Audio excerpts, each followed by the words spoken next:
Welcome into the CHGO Blackhawks pregame show presented by Coors Light. Hawks and Avs drop the puck in about 30 minutes. I'm Jay Zawoski with Greg Boyson and Mario Tirabassi. Nate's here. Sarah's here supervising. We've got a big pregame show for you today. We're going to hear from Luke Richardson. We're going to share some line updates. We've got Who's Your Hawk. We're going to have the Coors Light Light the Lamp coming up in a little bit. Tons to get to. Not a lot of time to do it. Fellows, how we feeling heading into Denver? Better than a Bears fan does. I don't know. Well, the Avalanche played last night. Yes. So we got that going for us. That's true. Which is nice. That's true. And Gorgiev is going to start. That's good. And he might literally be the worst goalie in the NHL. Okay. So there's two things that are looking well for them.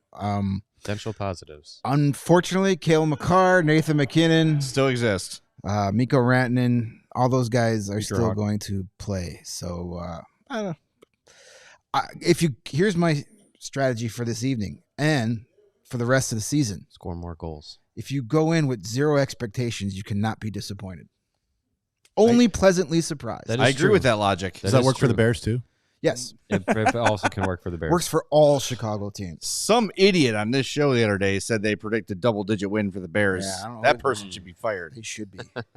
Hey, we're not doing this. We're not doing it. No. You cannot bully us into talking about the Bears. We're going to talk about the Hawks instead. And Nate hit us up before the show today and said, hey, we should probably play this cut by from the last game's postgame from Connor Bedard, where he sort of talks about the aggravation of being close but not quite there. Let's hear from Connor Bedard. This is after the latest loss to the Dallas Stars. Yeah, I think just similar to a lot of games where it's we have moments, and not saying we're going to dominate the game all game because teams are too good to do that, but I think it's just kind of consistency. It seems like in each game there's just one period where things don't go well, and it's hard to overcome that. First period today, third period last night. What's the key to stringing 3 good periods together? I think just maybe not getting bored with what works, and like I said, there's going to be periods where we're getting outplayed. We're not going to be perfect every period, but we just got to kind of stick to what we know works. I know you guys say you're not into moral victories anymore, but this team is regarded as a contender. Is that something that you can build off of? That you stayed in this game with this group? No. We're not just going to be happy that we stayed in a game. We're all NHL players. That's not it's not the goal, it's frustrating. We're 2-7, so it's pretty bad, and losing's not fun, so obviously got to figure it out. All right, that's Connor Bedard, courtesy of the Blackhawks. And, yeah, I mean, just you've heard this echoed by a lot of his teammates. It's, don't talk to me about moral victories. We need some actual victories. And I think, as we look back on this 4-game losing streak and the post-game shows of those 4-game losing streaks, they all felt winnable. They all felt like, even though they were outplayed for portions because the teams they played against were just better rosters, it's really inarguable.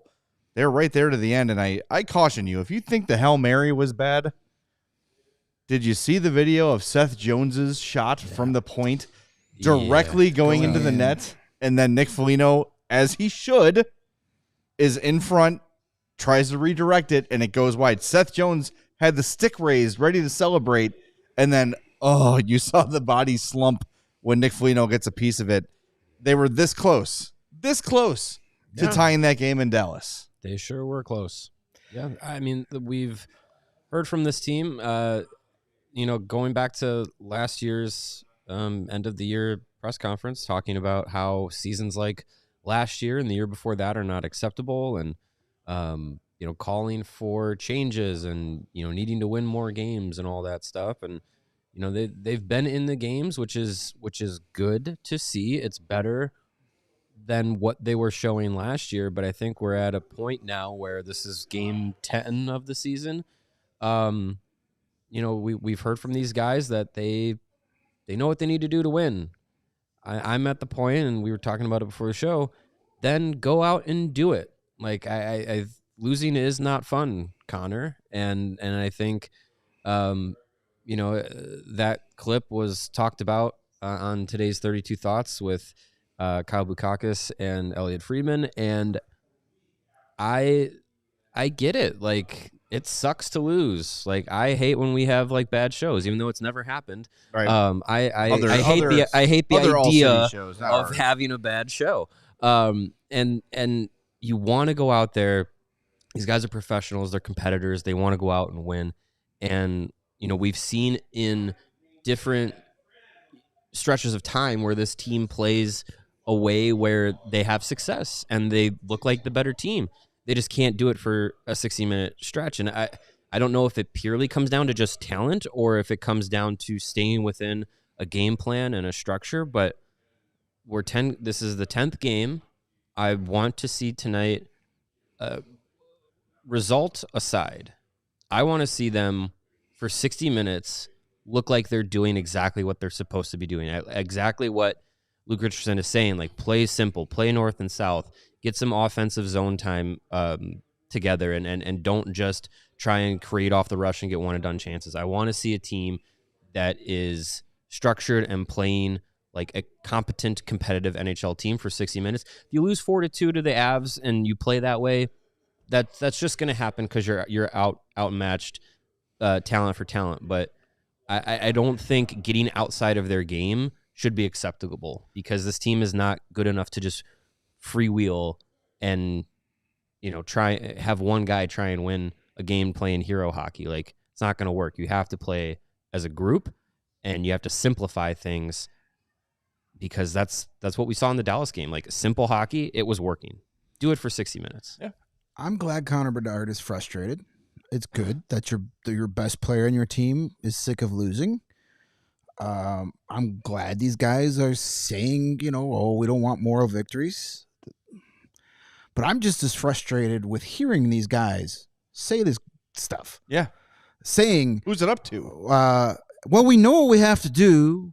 When we do what we're told to do, it works. We just have to keep doing that. Then effing do it. Do it. Mm-hmm. Why are you doing anything else? Nick Foligno, Jason Dickinson, Seth Jones, anybody who gets Connor Murphy, Pat Maroon, Connor Bedard, whoever's gotten in front of a microphone has been, well, when we stick to the game plan, it works. We just can't stray from the game plan. Then don't. Well, and the notion that you get bored sticking to the game plan because it's not creating instant results, it doesn't matter. You got to stick to it.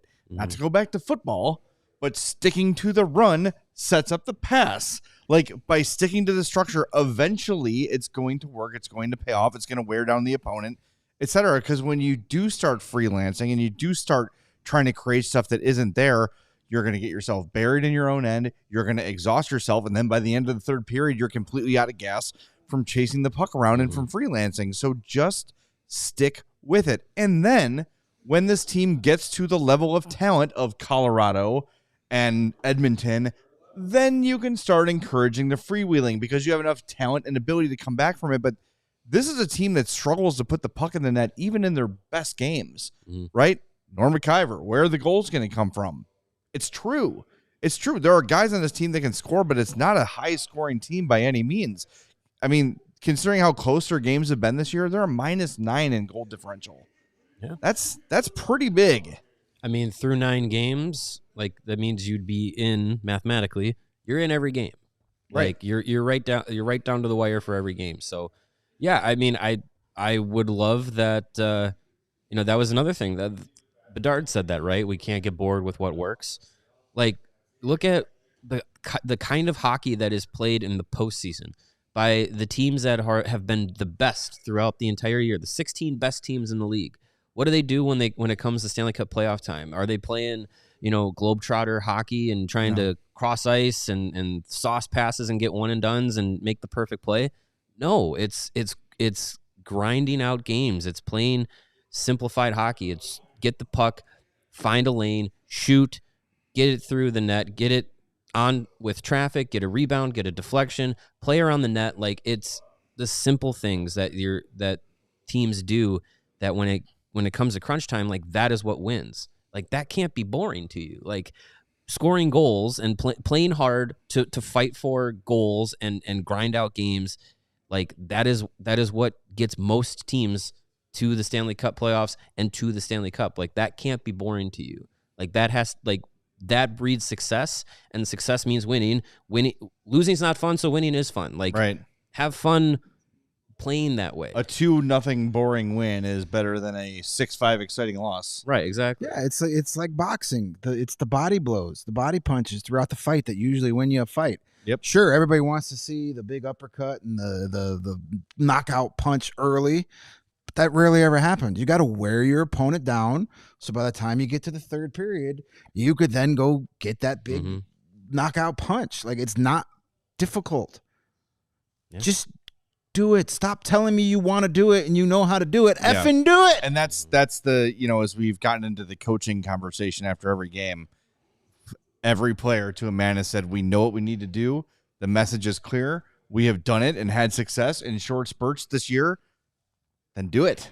Effing do it. Like you said, like, if you're being coached correctly and the coaches are telling you all the right things and instructing everything, yes, then go out there and execute it. And the excuses of this is a young team are gone because they're not a young teung. Third oldest in the NHL. Yes. And I know it's skewed by Maroon and by Martinez, but still, even without those two, your young players are Bedard, Kurashev, Reichel, Kaiser Allen, and Vlasic. Yeah. Yeah. I mean, but even Kurashev is 25. Right. Even, Reichel's 22 now. Like, they're not teenagers, and they're guys that have played, over 100 NHL games. Vlasic too, over 100 NHL games. So, like, yeah, they're still young, but they're not brand new to NHL hockey. Like, it's not last year's team where it was rookies Korchinski, and Bedard, AHL guys playing way over their head. Like, that was a team where you can go, okay, I understand why you break structure, because you just don't have the experience. This year, you have nothing but experience. You've got guys who have won Stanley Cups, guys who have had long playoff runs. You know what to do to be successful. At this point, there's where your blame is. It's not going to be some magic combination of lines. It's not going to be putting so-and-so on this line with so-and-so. Just do your job. Yeah. Regardless of who you're playing next to. I want to get to a comment here from Tobias who says, we're putting all our eggs in the basket of drafting players for success. It's not going to work how Kyle Davidson thinks it is, though. I worry about this rebuild. I hope it's not another Arizona or Buffalo situation. Here's why it's different from Arizona or Buffalo. First of all, you have Connor Bedard. Second of all, Chicago is a free agent destination. This is a place where players want to play. It's a place they want to come. It's they know they're going to get paid. They know they're going to get treated well. So even when the Hawks aren't great, they're a free agent destination. So I wouldn't compare it to that. Also, even if it were, what's the alternative? Buying your team. But you really can't do that anymore because these great players don't become available. And we've been talking for years about, hey, the Hawks are going to sign this major free agent at some point. Well, cross off Draisaitl. Yep. Looks like we're going to be crossing off Rantanen. He signed. Like, Mitch Marner seems to be maybe. I don't know, but Probably not. they're going to have to trade for him. It's it's but you can't really just buy a team anymore. You have the Florida Panthers who have drafted nobody on that team. But yeah, they have been gutsy, and a guy like Matthew Tkachuk doesn't get put on the trade market very often, and you gave up a lot to get him. You gave up your franchise's all-time leading scorer. Yeah. Coming off one of his best years to get him. So they took a lot of risks, and they were very gutsy to do that, and it paid off. But that doesn't happen very often. So, I'm not worried about, and that was part of the 32 Thoughts discussion too. I'm not worried about people, not being able to lure big free agents when the time comes. You're building this core that's playing in Rockford. They're eventually going to come up and start producing. Guys see that. You have it. It's an original 6 franchise. It's a world-class city. You're going to get paid with a chance to win. I mean, I don't know why. I know there's a lot of other teams and a lot of destinations, Vegas and the Panthers, but eventually the Panthers are going to stop spending money. They're keeping their team together. Yeah. It's hard to be a free agent destination when you don't need any free agents. Yeah, when there's no room. Like, their free agents are going to be Mackenzie Entwistle and Adam Boquist going forward because they have kept their core together. So I'm not worried about that. That is way down the line. And I'm more focused on, hey, let's beat the Colorado Avalanche tonight. 100%. And with that, we need to discuss who is going to light the lamp, sponsored by our friends at Coors Light. I think we're going to go with Connor Bedard. 2 goals in 2 games. So getting a lot of scoring chances. Yeah. I think Connor Bedard is our choice to light the lamp. Thanks to Coors Light for presenting the pregame show. Be less bored, score more goals. Yeah, exactly. Be less boring, Connor. We are going to come back in a moment with the new lines. We're going to hear from Luke Richardson and get to more of your comments. Do us a favor, smash that like button, and make sure you're subscribed to our YouTube page as well. I have not asked for those yet, so please hit that like button, and we'll be back on the other side of this break on CHGO Blackhawks. But between catastrophic football losses and 4-game losing streaks and everything that causes you stress in your life, it's no wonder we're more worked up than ever. Well, sometimes you just need to choose chill. And when you choose chill, the perfect accessory is a nice cold Coors Light. It is mountain cold refreshment. It is the ultimate beverage for those moments you choose chill. So do it. Do it tonight. You're sitting at home watching the game, maybe just listening to the game. Crack open a Coors Light. You know when those mountains are blue, it's as cold as the Rockies. So when you embrace the chill mindset, it's a good time to choose chill and crack open a Coors Light. Make the most out of the times that you choose to chill. Choose Coors Light. Get Coors Light delivered straight to your door with Instacart right now by going to CoorsLight.com/CHGO Hockey. Celebrate responsibly. Coors Brewing Company, Golden, Colorado. So here are the lines for tonight's game. Your top line, Connor Bedard, Teuvo Teravainen, and Philip Kurashev. Nick Foligno centering the second line between Tyler Bertuzzi and Taylor Hall. Why not? Jason Dickinson centering Ryan Donato and Ilya Mikheyev, and Lucas Reichel back on the fourth line with Craig Smith and Pat Maroon. D pairs, Wyatt Kaiser, Seth Jones, Alex Vlasic, Connor Murphy, Nolan Allen, TJ Brody with Peter Mrazek in goal. And Arvid Soderblom backing him. Yeah, back with the team. Drew Comezzo was sent out. Drew Comezzo back to the Ice Hawks. He got over his bad shrimp. So I don't mind Kurashev up top. I don't know if he's done a lot to earn it, but it feels like they're trying to get him going. I know a lot of people are bummed that Reichel's back on the fourth line, but that's where he's been the most effective. He has certainly looked best in that role. Yeah, I mean, the games in which he has earned the chance to play more on the power play and, played on the top line in the last game was by playing on the fourth line and playing with Craig Smith and Pat Maroon. Like, weirdly, that trio has kind of worked in that role, and I think getting him back to that spot hopefully, reinvigorates the hey, I still got to keep working on these things that I was doing in these first few games to continue to, keep doing that and keep playing effectively. Kurashev with Bedard and Teravainen, let's see if that Kurashev-Bedard chemistry can rekindle itself along with the chemistry that it seems like Teuvo and Bedard have built. Like, if that trio can get going really well, great. Then by all means, let it go, let it go that way. And, people have been asking put Kurashev back with Bedard. Well, let's see it. Let's see it tonight. The only thing is that means then Nick Foligno is playing center, something he hasn't done in a very long time. But oddly enough, he has the best faceoff percentage on the team. So I don't know. Let's see it. Let's see what happens. That second line seems like we could either be in for a wow, this surprisingly worked really well, or let's never do that again.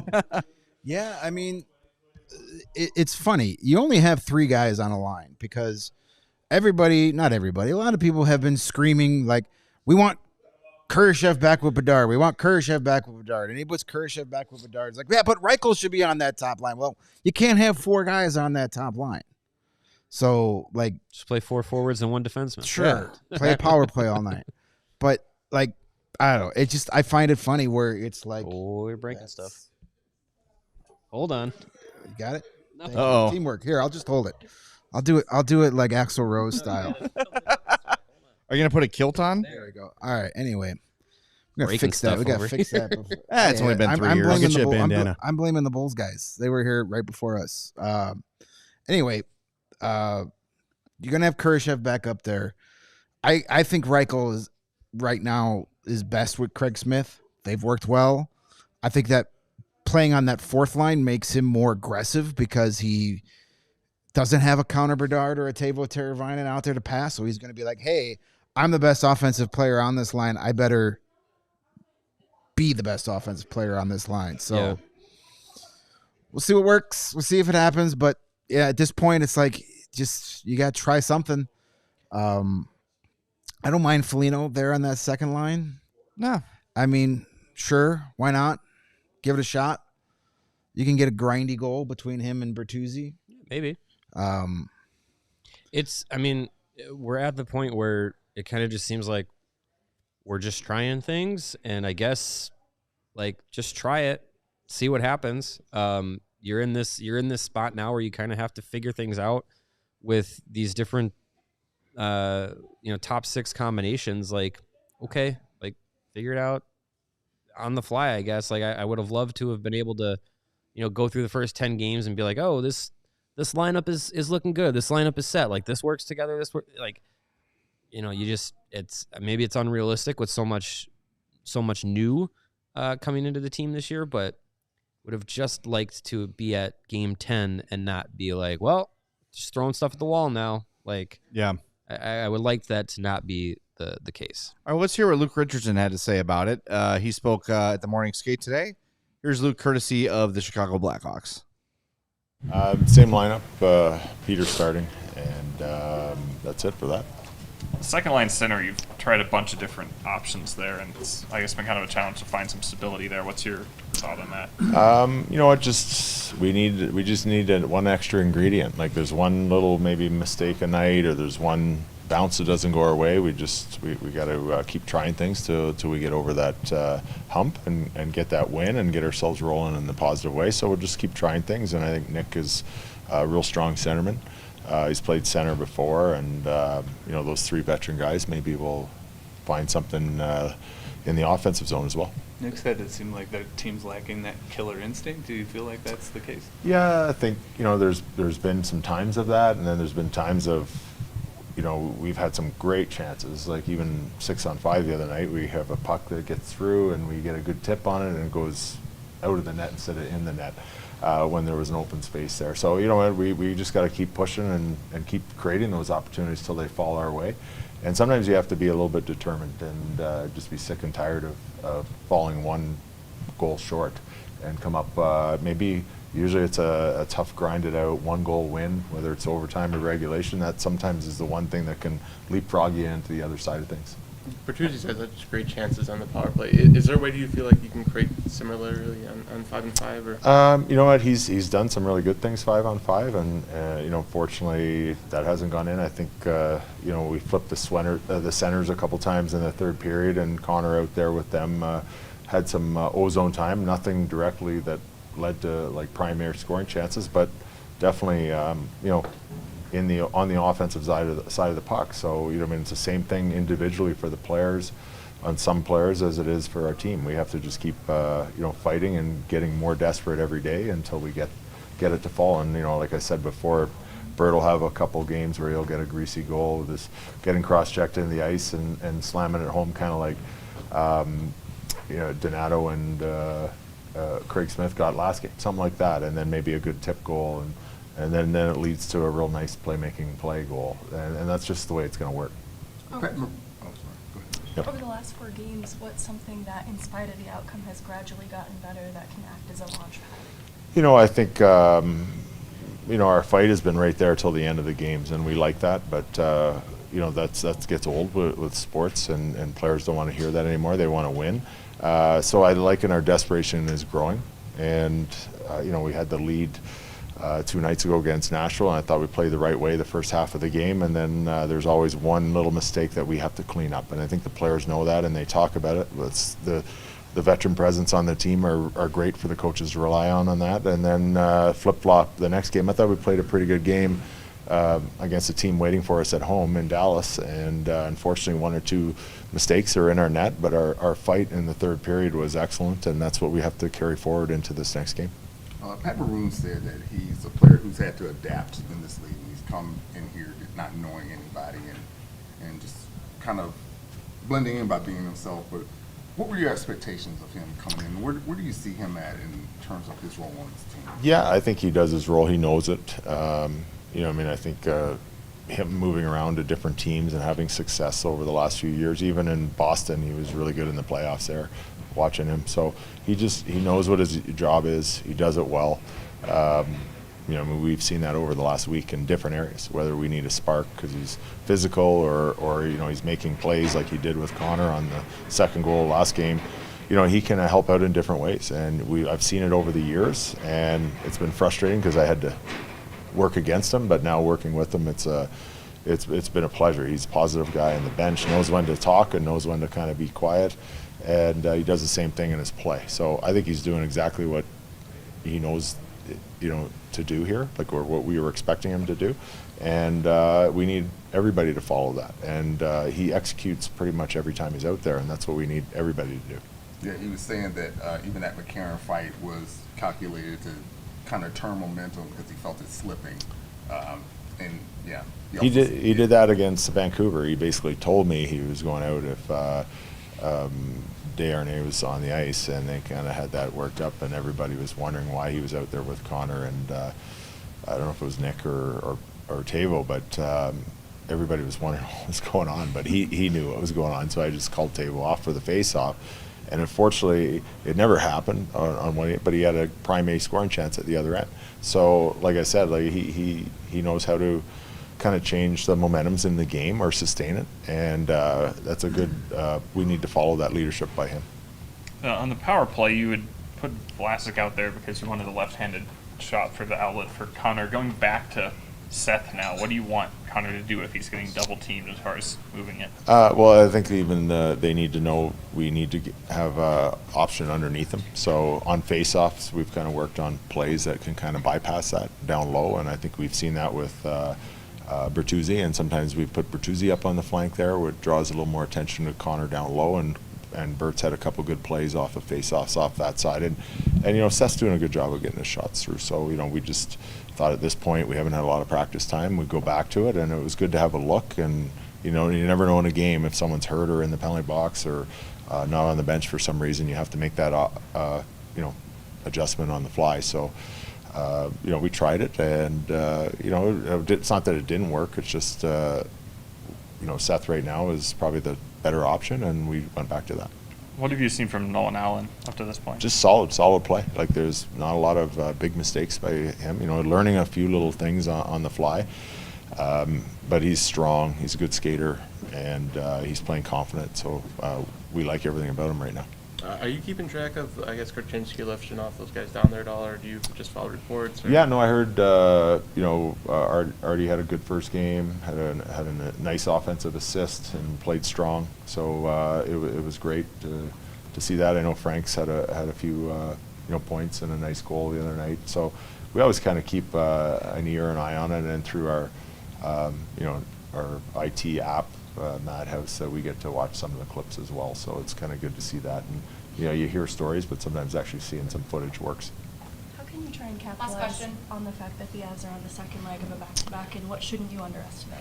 Well, we can never underestimate this team. They're a championship caliber, especially their top guys, so we have to be aware of when they're on the ice, which is a lot, and take advantage of just what you mentioned. Like, we're coming in, we should be fresh, we should be rested. After a day off yesterday, and they played a hard-fought game right to the end. So we have to make sure we play our third period the other night in Dallas with the desperation, the same as we start the game tonight, and it's got to be right from the drop of the puck. That's Luke Richardson. Thanks to the Blackhawks for use of that audio. We're getting close to puck drop, so it's time to play Who's Your Hawk. Greg, the honors are yours. Well, I mean, we can each announce our own picks. Sure. I don't want to speak for you guys. All right, well, I went last because I'm winning. For a day. Mario went first, which is strange. I went first, yeah. I'm going to go with Teuvo Teravainen because I think this is a game for him to get back on track. And that's that. That's solid reasoning right there. That's all I have to say. I took Connor Bedard because Mario didn't.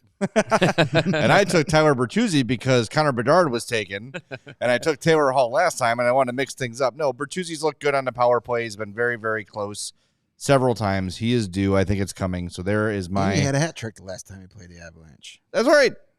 For the Maple Leafs, but it still counts. That counts. They're a team sometimes, especially on Monday nights. Monday nights. Tonight, yeah. All right, we're going to be back post-game, hopefully celebrating a Blackhawks win in Colorado. Make sure you join us. Make sure you subscribe to our YouTube page and like the video before you log off. put those notifications on so you know when we go live. A little bit of a note. We're down to one studio tonight. The Bulls game started at 7, so their post game is going to start usual time. So we might be delayed by a little bit. If we are, we'll let you know via our social media channels. But we will just go into be the Bulls post game show and tell those guys to hurry up. Yeah, just tell them to shut Start up. asking, why aren't the Blackhawks on? How many hats do you have left to throw? Let's go. All right, we'll talk to everybody in a little bit after Hawks and Avalanche on the CHGO Blackhawks podcast.